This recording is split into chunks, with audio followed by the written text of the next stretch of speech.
Dead Space 2. Zealoid difficulty. Are you gonna pronounce it differently for every video? WikiGameGuides.com. That'd be impressive. Oh, I think it was every time you spear someone. Okay, that sounds fun.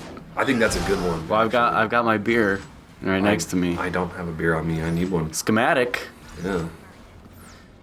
Oh, so I've started working on a guide for this game as well. Not hardcore yet, but on WikiGameGuides. You're working on a wiki game guide. I'm working on a... Wow, so literal. I'm working on a... Oh my god! Yeah.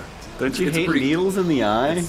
This is a pretty cool death, actually. On my second playthrough, I've been creating a list of all of the node locations, all of the schematic locations, and all of the semiconductor locations in chronological order. Basically, a do not miss these items list. Checklist for people who are doing hardcore, who can't afford to miss a single node early on. So I read something interesting today. If you're done talking about that, apparently the 360 version of the game gets 4 saves because changing discs is a save. Oh. On hardcore. So if you die on disc 2, you go back to the beginning of disc 2. Really? That's what someone wrote to us in an email. Oh my god. I haven't verified. Wow. That is really interesting. Yeah. Wow. That okay. makes a huge difference. That I wish I'd made a note, because I've been kind of... I should be doing a better job of making notes of where I'm going to save when I try hardcore. Yeah. Ooh, man. I might have to play through this game a third time. So here's the Raptors. We haven't seen these yet. Yeah, you walk out a little bit, and then you, like, once you hear them, like... Yeah. The key to these guys, what I found, patience.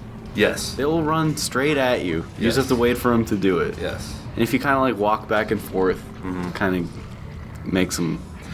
Something... Just like a quirk that I ran into in this exact spot was, if you try to use stasis while you're holding something like that, you'll drop your item and then try to throw the item immediately after it. So, like, if you're planning on using stasis on these guys that are running really fast, just leave that pole on the ground because there's no point in holding it right there. Yeah. And then stasis, and then pick it up really quick and then stab them. The claws on these guys, you can rip off, and they're very effective at as spears. I wonder if any of the spears do more damage than others. Like if a mop does less damage than like a metal rod. Yeah. Than like a claw, than the 3-fingered claws that these guys have. Yeah. I doubt it, but. Yeah, this one's pretty easy because they come running down like a long corridor. Well, every situation where I've seen these guys that I can remember, you can turn it into that, and that's basically the goal. Yeah. Like you don't want them coming at you from behind. And there's an achievement for taking one of these guys out with a zoomed in shot with a seeker rifle, and it's called Clever Girl. No, just beating this part is called Clever Girl. Oh, really? Clever Girls. What's that achievement called? I don't know what that one's called. I should have my laptop out. I usually do for these. But yeah. You see one coming straight on, and then you look to the side, and you realize you're dead. Yep. Clever girl. Wait, no. He was an Australian. Girl. I don't know what voice. Clever girl. Clever girl. Clever girl. Girl. No, that's girl. Girl. Cleaver. Cleaver girl. Cleaver girl. Yep. She's a very clever girl.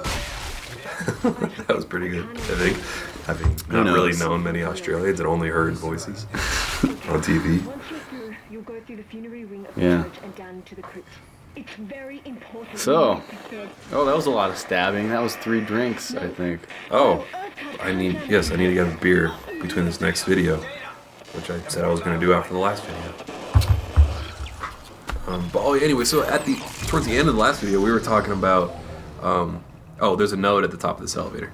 $1 per hour. Yeah, $1 per hour. Like, I don't... Maybe I'm overanalyzing it because this is such a great game, and I keep comparing a game like this, $1 per hour, And obviously, the quality per hour per dollar is an unquantifiable thing. Right. But I guess what I'm thinking in my head is that as a primarily single-player game, you're going to see used copies of this very quick. And this is an excellent 2-week GameFly game. Yeah. You're not going to... You might replay it in a year. But by the time Dead Space 3 comes out, you're not going to replay this. Yeah. Whereas like Fallout 3, you could still play that and have a lot of fun with that while New Vegas is out. You can still play Grand Theft Auto. Well, it's all about if you're a cheap bastard or not. Yeah, that's true. that is true. I highly recommend this game regardless of price. Yeah, It is me too. excellent. But if you're on a budget and you can only afford a couple games, Dead Space 1 is really good. yeah, Dead Space 1 is really good. And And I that's... picked that up for $6.80 on Steam. Yeah. How did they come up with a number like that? It's like some percent off. Oh. Like 76% off. I don't know. Yeah, that's my point. I don't know. Are you shooting the little popcorn guys? Yeah. Don't. I know. This is before we found out that you could just throw anything at them. Oh, okay. Okay. Oh, I'm saying Thank you to for the audience. tips. Yes, you could throw anything. It doesn't even have to be sharp at these guys. And it won't hurt them. And then stomping them is always fun. Stomping on popcorn. It's like breaking packing bubble sheets. Yeah. Except not as awesome of a feeling. Now, any game that's like a sequel and you're wondering, I wonder if I should play the first one first and you're on a budget. You'll enjoy this a lot. By the time it takes you to beat the first one, the second one will have gone down $20 in price. That's a good way of looking at it too. And there are a lot of great callbacks to the first one Yes. in this game as well. You'll definitely pick up on a lot of things that you would have walked right past if you played the first one. Yes.